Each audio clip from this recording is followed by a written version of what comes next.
Hi everyone, welcome back to my channel, or if you're new, welcome to my channel. Thank you for joining. Today is going to be my July wrap-up, and July was a crazy month. I had no idea I was going to be this busy, so a lot of the books that I read in July were actually audiobooks, and I found it incredibly helpful, and I'm not somebody who is used to using audiobooks, but I have found such value in it. So I do want to encourage anybody out there, if you are struggling to fit reading into your day and you haven't tried audiobooks, give it a shot. I personally had an option to do a 3-month Audible premium membership trial, and so I signed up for it just a couple of days ago, and I'm going to start trying to use Audible more to see if I can get my reading goals in, because I don't see myself getting any less busy. This is also my second attempt at recording my July wrap-up. I had the entire thing recorded last night. I had on makeup. I had been to a very intimate family event earlier yesterday, and everything was great. I was in a fantastic mood. So I tried last night to get my wrap-up done. My kitten wanted to be part of it, which was just adorable. And then I went and found that I had recorded for well over an hour, and the entire time my microphone was knocking into my necklace pendant. So the audio, you could hear it very easily. And I'm like, okay, I gotta re-record. So here we are. This is take 2. This is July wrap-up version 2.0. What I'm going to do to try to condense this, I listened to a lot of short stories on audiobook this month, and I think that's part of the reason why my original attempt at the wrap-up was so long. I went, I think, too in depth maybe for each short story, and they are short stories. They don't need a huge amount of time. So what I'm going to do is I'm going to condense all of that and then take you through in more depth the actual novels or books that I read for July. So again, thank you for joining, and let's get into it.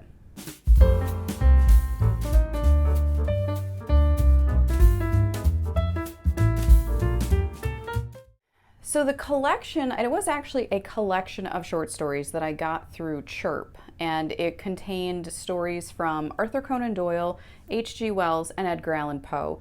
And it was supposed to be like a classic horror.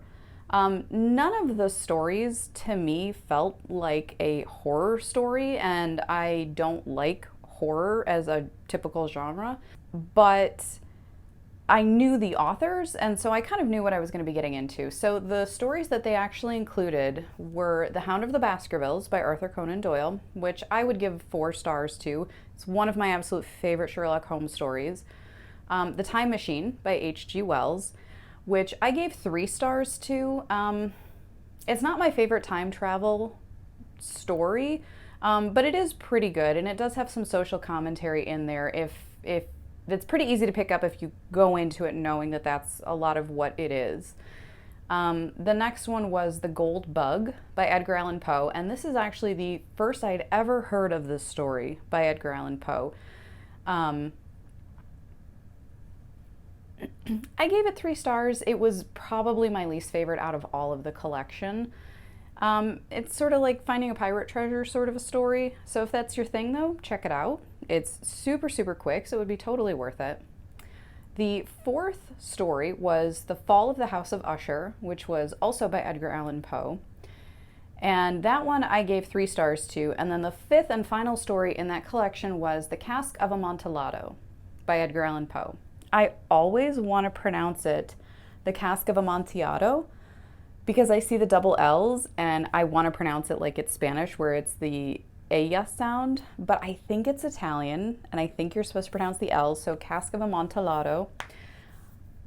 I gave 2.5 stars. This is one of my least favorite Edgar Allan Poe short stories, and everything in this collection except The Gold Bug was technically a reread for me. I have read all of these before, and my biggest problem with, I think, short stories in general is that it just, even if the concept is really interesting, there's just not enough time to flesh it out, to really draw you in, to build suspense, to build tension, and to tell a satisfying story. So Something like the Cask of Amontillado, like if that was a full book, I think I would absolutely love it. But the fact that it was such a short story, it didn't have any time to build any sort of emotion to go along with it. And I think that that's what a lot of short stories suffer from. So my favorite of the group was The Hound of the Baskervilles by Arthur Conan Doyle. I think it's one of his longer Sherlock stories, and it's absolutely one of my favorites. So if you're interested in any of those, I would highly recommend checking them out. Like I said, they're all very short. They're very quick to either read or listen through an audiobook. The next book that I read, I actually listened to on audiobook, was Billy Summers by Stephen King. And I had never heard of this book, but it came up when I was scrolling through in Libby on just sort of like the what's new, what's available section. And this was, I want to say Stephen King published this or released this in like August, September of 2021, if I'm not mistaken. The story follows a ex-Marine sniper who became very, very good at what he did, and when he got out of the service, he became a hitman for hire, but he only kills people that he considers bad people. And that's kind of how he justifies the moral gray area, if you want to call it that, of being a hitman. This I gave 3.5 stars because it was, to me, it was very well written.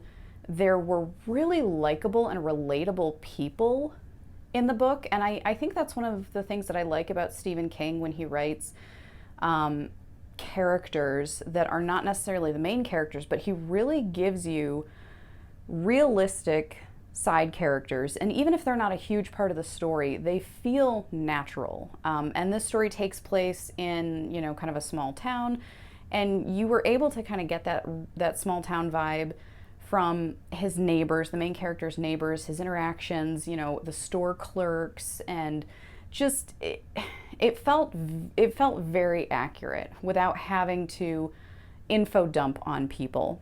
And I definitely think that's a strength of his writing.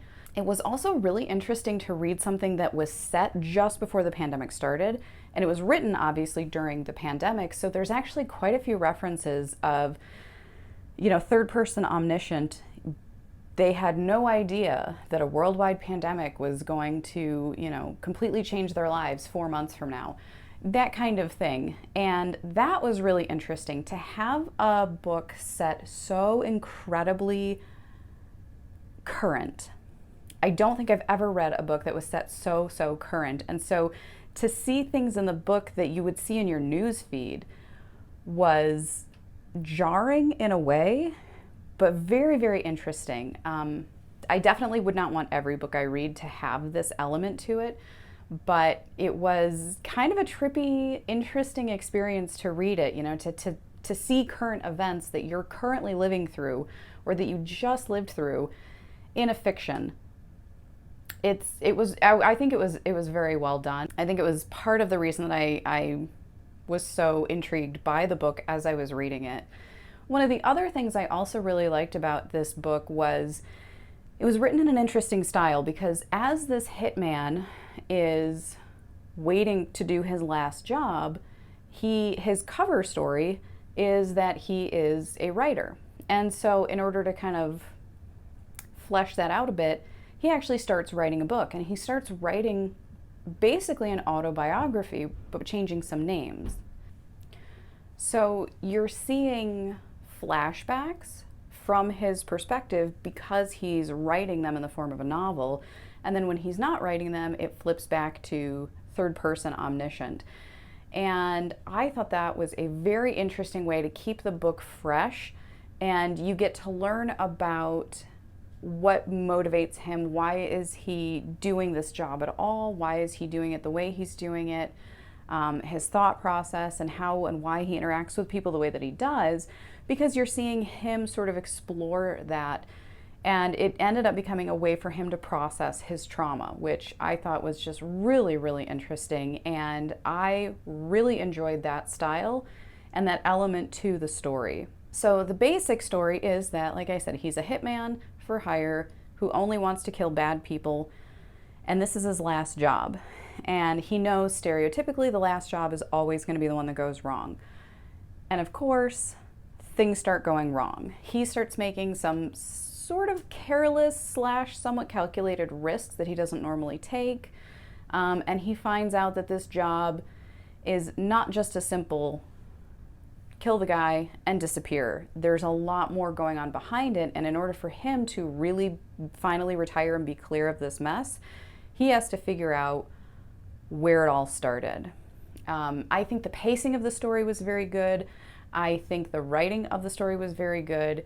And it was a 3.5 star for me, but there was something missing that it didn't quite get up to a 4 star. And I'm just not exactly sure why. But again, that was Billy Summers by Stephen King. And then the last audiobook that I have for the month was The Silent Patient by Alex Michaelides. I think that's how you pronounce the name. So, a little background for this. I first became aware of the author by watching booktubers talk about I think the book is called The Maidens. And the ones that I watched personally were not kind to this book. And the consensus was that the main character was an idiot.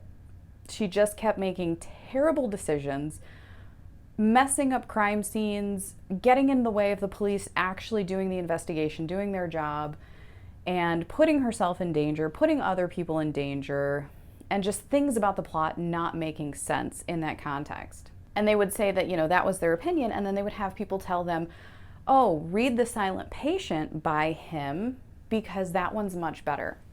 So when this came up as available in Libby, I was like, okay, of the two, I'm only aware of these two from this person, I guess I'll read The Silent Patient. Okay, so I gave it 3 stars because 3/4 of the book was somewhat interesting and tolerable, but it's like this was the rough draft for the formula that he used for The Maidens.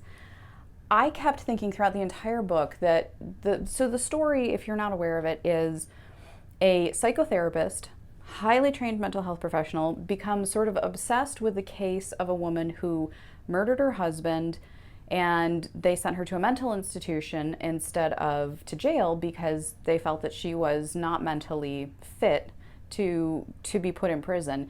And it's because from the time that the police arrested her until current day, which is a number of years later, she's not spoken a word. She didn't say a word to the detectives. She didn't say a word in her own defense at her trial. She has not spoken a word since being institutionalized, and from all accounts, she has not uttered a single syllable since shooting her husband. There's also no known motive for why she would have killed her husband. But it's more of the fact that she's not speaking that is really interesting to this therapist. And the only other piece of information that we have of this woman at first is that she had painted herself a self-portrait in her studio, and she named it after a Greek play where there is a couple and the man is going to die, and the woman, his wife, instead sacrifices herself so that he won't die. So she goes to Hades. She's redeemed. It's such a noble gesture that the gods give her another chance. They restore her to life, and she goes back to her husband, and her husband is happy to see her, but she never speaks again. She never says a word. And so this self-portrait that this woman painted is named after this Greek tragedy. And so, okay, that's a very interesting premise. But this man, highly trained mental health professional, and he's making decisions the entire time that I don't understand. They're bad decisions. They're not ethically sound decisions from a mental health or medical perspective. Just from a common sense perspective, they're bad. They're not catastrophic. They're not to the same degree that it sounds like his other book character is doing. But things like changing from the health institution that he works for to this other institution because he sees an opening and she's a patient there. That's his entire career move. one patient that he might not even be allowed to work with. Okay, it's a little weird, a little obsessive, a little creepy. He gets there, he expresses to the director his interest in working with this patient and, trying to get her to talk, to find out her story. Okay. The director's all for it. He thinks, this is a great idea. Maybe somebody else with fresh eyes can work on it. One of the first things he does is order a medication change. He, I think, sat in a group therapy for like half an hour where she was there. And that was enough for him to be convinced, after looking at her chart, that she should be off of her meds, or they should be greatly reduced. Now, I understand the point of that was to get her less doped up so that maybe she could actually process and have a reaction, but he doesn't take the time to go into a real case study on why is she being medicated this way. Maybe there's a reason. So it's not that I have a problem with him wanting her medications changed. It's that he does nothing to actually verify that that's a good idea, or that the medication change that he wants is going to be safe for her or for anybody else. Then there's times where he's alone with her for their sessions. A male doctor being alone with a female patient who is at the time heavily medicated, coming off of heavy meds, who has not said a word, who, if she was attacked or if she was violated in any way, she would likely not be able to speak.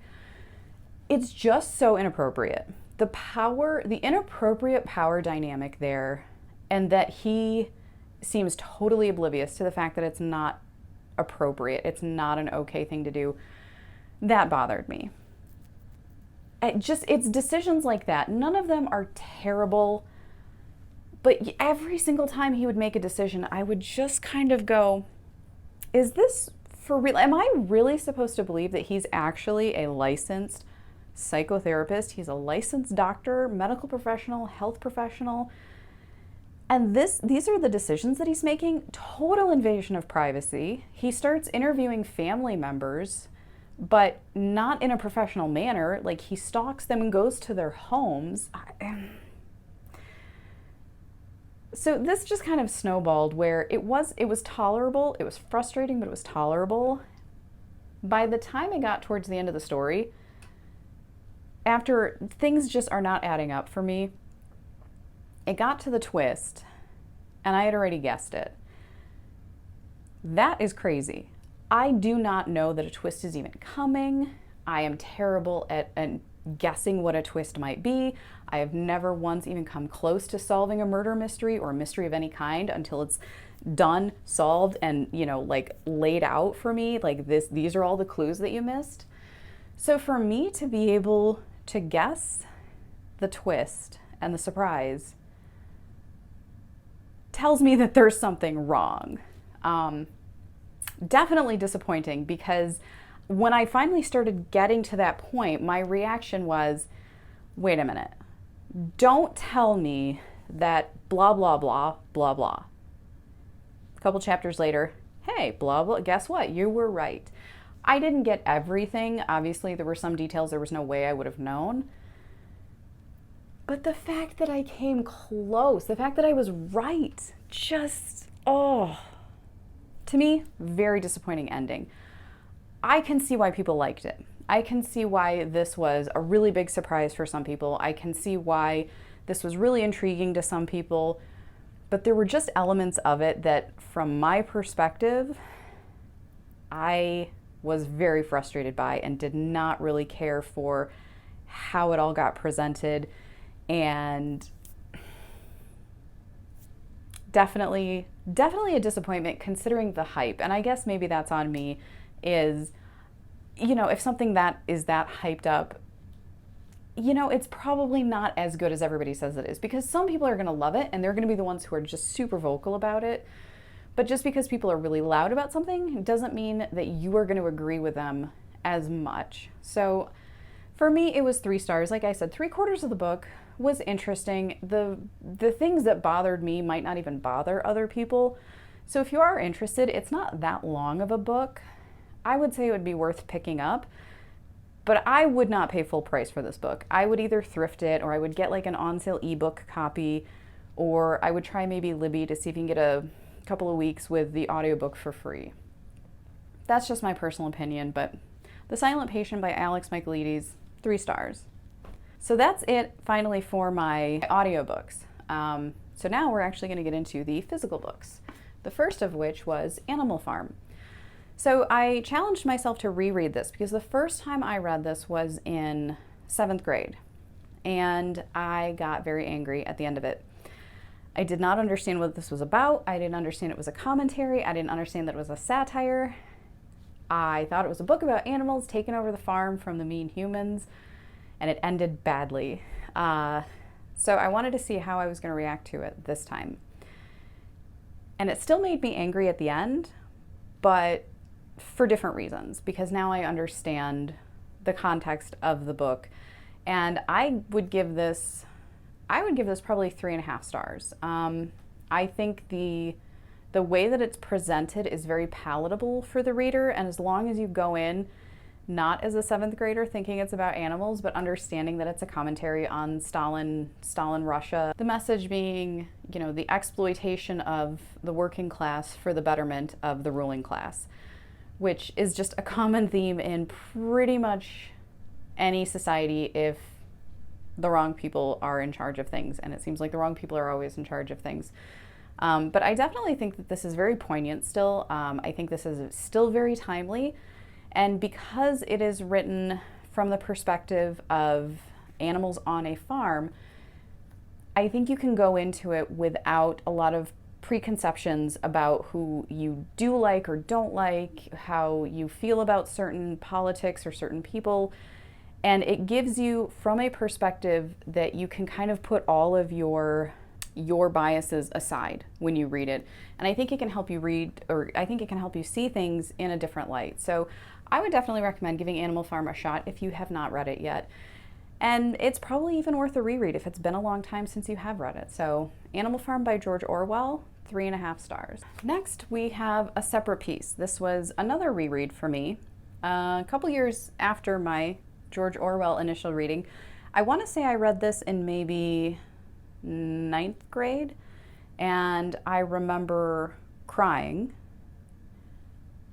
and I don't remember anything else. So if you saw my TBR, I was like, I don't know, does somebody break a limb? Do they die? Is this about a tree? So many things I don't remember about this book. Very few of those things actually came back to me while I was reading. Like by the time I finished, there was a vague sense of familiarity, but it's not like I started reading it and everything flooded back and I remembered everything that was happening, which I was actually quite surprised by. So some of the things in here were a little bit surprising to me because I just genuinely had apparently completely wiped this from my memory banks. But this is a story of 2 boys at a boarding school, Gene and Phineas, and it's Gene's recollections of it. Now that he's in his mid-30s, he has visited his old alma mater, and he is trying to process his memories and his emotions from that time.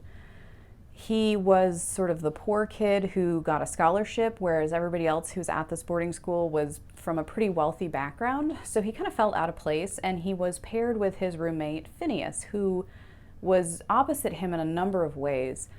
Phineas is described as excelling at any athletic adventure or any athletic endeavor that he wanted to try.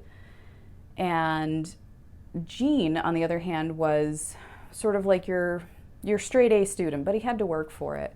The 2 boys were best friends, but as Gene is recalling conversations and events, you kind of start to question that as he starts to question it. Were they really best friends? And so it explores the themes of rivalry, of competition, of camaraderie, friendship. How deep do these emotions run when you're a teenager? And it's set against the backdrop of World War II. So a lot of these kids, I think they're in their 2nd or 3rd year.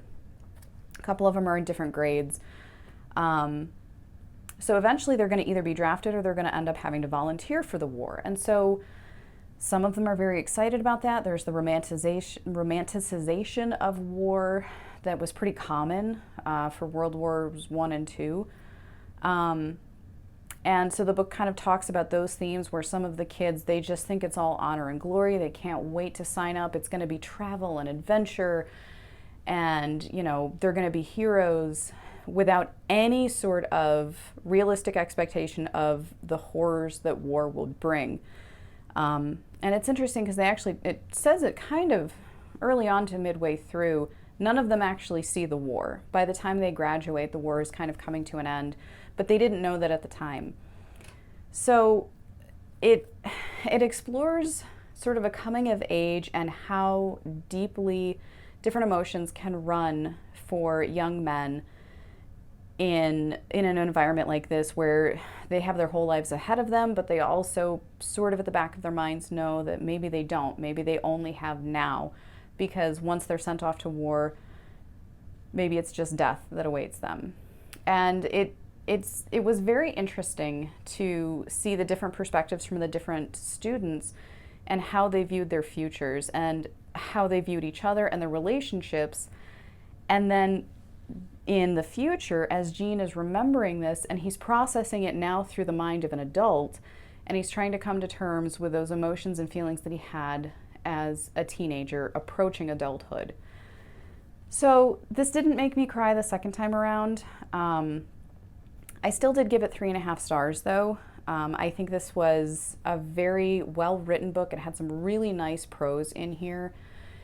And even though books that romanticize war bother me, but to me, I felt like the book wasn't doing that, but it was showing how that kind of propaganda from the government or from other people, from their families, from media at the time, from other authors, especially, you know, authors like Ernest Hemingway are notorious for that, and how it affected the youth of that time and how they viewed the war before they had a chance to actually be in it.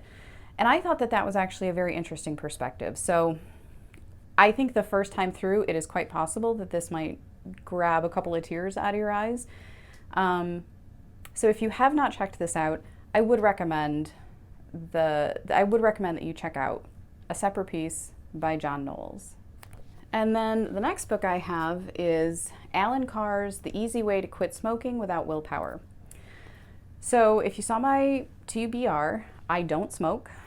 My immediate family doesn't smoke. 99.9% of the people that I call my close friends do not smoke.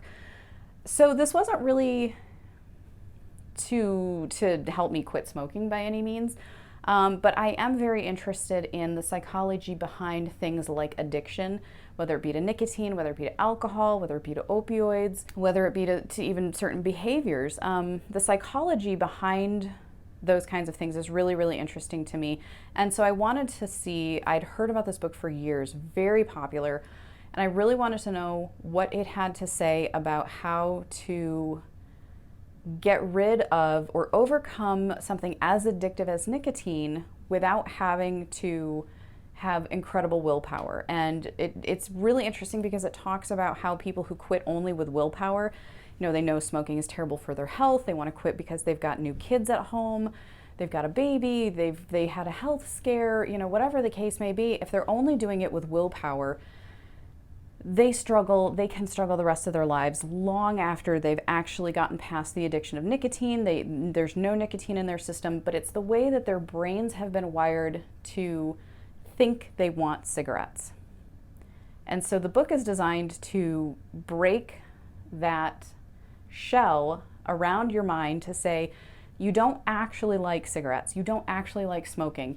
It's gross. You choke on it, it tastes terrible, you cough it out of your lungs, it's not enjoyable. It doesn't help you in any way. A lot of people think, oh, I can't handle a stressful situation if I don't have a cigarette. You know, I can't handle stress without it, and so therefore smoking must relieve stress. Studies have actually shown the opposite is true. Smoking causes stress. The dependence on nicotine causes you to be more stressed out. and to not be able to cope with stressful situations. And this book is actually really, really good at breaking that down. And I think, had I been a smoker, I do really think that this would have changed the way that I think about cigarettes, the way that I think about wanting to smoke. And I think that is really, really impressive, because the whole premise of the book is if you can get past that part of it, thinking you want it, thinking you like it, then the actual nicotine withdrawal is next to nothing. It's so minimal. When people try to quit with willpower and they get the sweats and they get the heart palpitations and they get anxious and they're shaking, those are all mental reactions to being withheld what they think they want. It's not an actual physical response to the nicotine withdrawal. It's a physical response created by your brain saying, oh my God, I just want a cigarette. So I found this to be super, super interesting. I did want to share one quote from this that I really liked. And not so much because it has to do with smoking, but because I just feel like this is a little piece of truth. So it says, as humans, our incredible ability to communicate and absorb information is matched by our ability to communicate and absorb misinformation. If that is not poignant, I don't know what is. One other thing I will say that I really liked about this book is it says to keep smoking. If you currently smoke, keep smoking while you read it, because the point is not to try to withhold what you want and get through this book with willpower and hope that it works. It's by the time you finish the book, you will have helped rewire your brain to realize you don't actually want cigarettes, and then the nicotine withdrawal when you're done will be next to nothing. And I think that that is really probably very helpful to people who are trying to quit smoking, because this is the first step. You know, it's wanting to quit, even if you think you're going to struggle with it. So I would say if you're struggling, if you know somebody who's struggling, if you meet somebody in the future who's struggling, I think this is absolutely worth giving a try, because like the book says inside, there's nothing, you have nothing to lose. My desk is going to explode apparently. There's no harm in trying this. You're out the cost of a book. You haven't even stopped smoking while you're reading it. Why wouldn't you give it a try? You know, it's not telling you to buy patches or gum. It's not telling you to go online and buy, online programs. It's not telling you to buy sequels to the book. None of that. Just pick it up, read it. By the end of the book, you might be past cigarettes for the rest of your life. How great would that be? So to me, this is 4 stars, easily. So Alan Carr's Easy Way to Quit Smoking Without Willpower. Check this out, even if you don't smoke, because you might be able to help somebody else out someday. Okay, the last book that I have is Memoirs of a Geisha. I read this a couple months ago and I kept forgetting to put it in my wrap-ups. So I have to get to this now, finally, because I remembered. I saw the movie first and I fell in love with the movie. I have seen it, I don't even know how many times. And I thought, okay, I can't wait to read the book. And you know how they say, oh my gosh, you have to read the book. The book is so much better than the movie. Not in this case. I would give this a generous 3 stars. One of my biggest problems with this book is that it is trying to sound Japanese. And I get that it's an American male author and he's writing the perspective of a female geisha. For the most part, he does an excellent job. You can tell this is very, very well researched. And it's, for the most part, I would say the voice of the character is excellent.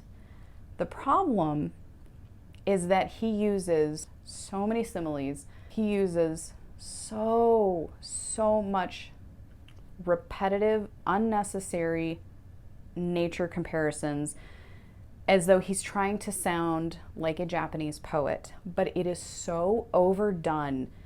I mean, so many times per page, you're seeing these poetic comparisons. It does not sound at all authentic because of that. minimalism is a staple of Japanese culture and literature in a lot of ways. And that is absolutely, he missed out on all of that. You know, so she came back from a day of work and she was tired, and she described it as, I must feel the way a stone feels after being pounded on by a waterfall all day. Stones don't feel. A stone being pounded on by, like, they don't make any sense, and there's like 4 or 5 of those per page sometimes. Had it not been for that, this probably would have easily been a 4-star, maybe even higher. But it was just so overwhelming to constantly have to read these naturescapes, nature comparisons that felt very out of place. There was absolutely no need for them, and they didn't make sense a lot of times when they were there. Other than that, the story was really good, but honestly, the movie's better. And there's actually very little that was left out of the movie that's in the book. And the things that I identified in the book that I did not see in the movie are unnecessary. They don't really add anything to the story. They might have added a little bit of interest, but very few things were changed for the movie. Very few things were left out. And so if you love the movie, honestly, I could not recommend reading this book. If you've not seen the movie, I would say try picking up the book maybe, and then watching the movie. You can make a comparison for yourself to see what you think. But I think the movie did a better job of paring down on some of those similes and some of those nature comparisons, those nature imageries. I remember distinctly some of them from the movie, from the narrator's voice over the story. But I think that they were very well chosen, and they were placed very, very well. So this was very disappointing for somebody who would absolutely normally have loved this story, but it was the writing style that really got me on this. But it was still a very good story, excellent movie, and I would definitely recommend checking out one or the other, if not both. So that is Memoirs of a Geisha by Arthur Golden. Finally, like 2 months late. And that is it for my wrap up for July. I hope you enjoyed it, and I hope you found at least one thing that was interesting to you that maybe you haven't read yet and you want to check out. So please, in the comments down below, tell me what books you've enjoyed this month. Let me know if you've read any of these, what your opinions are, especially if you disagree. I would love to know, you know, if I hated a book or loved a book and you feel the exact opposite. I would love to know why you feel the way you do about the stories, because I think that's one of the best things about this community, is that everybody can share their opinions and their take on something like a literary work. So leave me down in the comments below what your plan or what you got to read for July and what you think about the ones that I've read. Thank you so much for joining me. I'm Cam. That's my story, and I'm sticking to it. Quality Amontillado. And here comes my little Godzilla. Yes. Oh, did you want to join me? Did you want to join and talk about books? Come talk about books with me. 2. There you go. What? Oh, did you want to come up again? Okay. There's nothing scary. There's nothing, you know, if you're shy about getting into Stephen King, something like this would be a decent story, I think, to start with.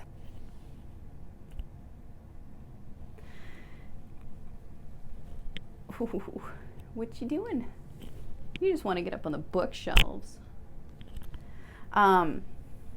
So people seem to really like this. There was a twist at the end they really loved. I've seen people give this really, really high ratings, and they just raved about it.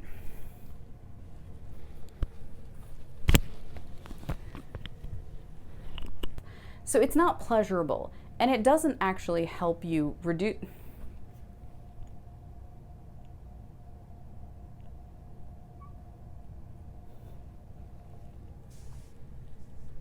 Okay. Did you want to get on my shoulder again? Come on.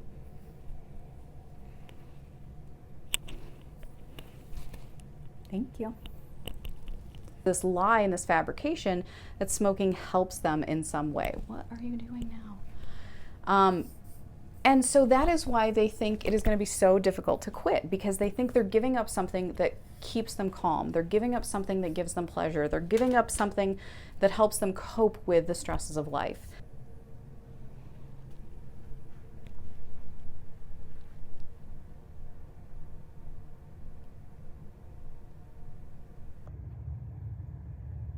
How do you plan on getting down from there?